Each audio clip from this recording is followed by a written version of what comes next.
বরটা আজকে দুপুরবেলায় বাড়িতে ছিল না, কিন্তু বিকেলে বাড়ি ফিরেই এতগুলো ফুল হাতে দেওয়াতেই আমার মনটা একদম ভরে গেল। সাদা হলুদ চন্দ্রমল্লিকার সঙ্গে রজনীগন্ধার কতগুলো স্টিকও এনেছে। চন্দ্রমল্লিকাগুলো কি দারুণ বড় বড়। আর এখানে রয়েছে কতগুলো গোলাপ। আজকে সত্যিই আমার লটারি লেগেছে, না হলে এত ধামাকা পরপর।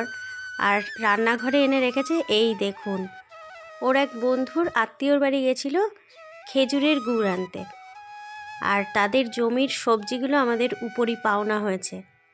কতগুলো কাঁচা টমেটো এনেছে, এই ব্যাগের মধ্যে রয়েছে কতগুলো পাকা টমেটো, দুটো বড় বড় বাঁধাকপি, একটা কপি নিজে তুলেছে, আর তার থেকে বড় যেটা সেটা ওই ভদ্রলোক তুলে দিয়েছে।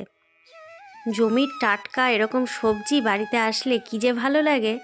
এইবার বের করি সেই গুড়, এর জন্য আমি অপেক্ষাই করছিলাম সত্যি। ঝোলা গুড় দিয়ে রুটি, মুড়ি, খই, এমনকি গুঁড়ো দুধ দিয়ে ভাত, সব কিছুই ভালো লাগে। আর একটা কৌটো দিয়েছিলাম, ওটা ফাঁকাই এনেছে। এখানে 2 কেজি মতন রয়েছে। কৌটো খুলতেই যা দারুণ গন্ধ বেরোলো। খাবি খাবি খেয়ে দেখ কেমন ভালো। সারাদিন পর মাথায় হাওয়া লাগিয়ে বাড়ি ফিরেছে, একটু জমিয়ে কফি বানাই। এদিকে আমি কফি বানাচ্ছিলাম, আর ওদিকে ভদ্রলোক গল্প বলেই যাচ্ছে আজকে কি কি করেছে না করেছে।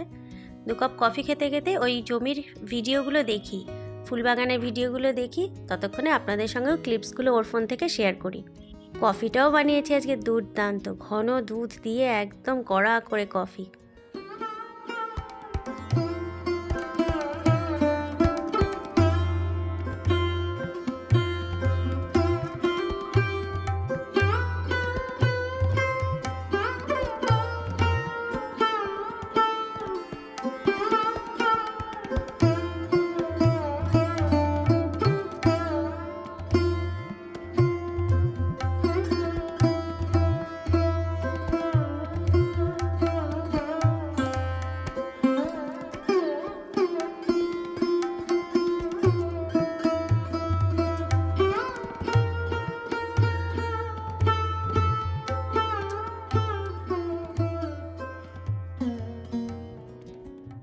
কফি খেয়ে ভদ্রলোক বেরোলেন নিজের কাজে, আর আমি এই ফুলগুলোকে সুন্দর করে এখন গুছিয়ে রাখি।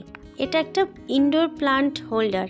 এটাকে আমার এতদিন পর একটা অ্যাপ্রোপ্রিয়েট কাজে আমি ব্যবহার করতে পারলাম।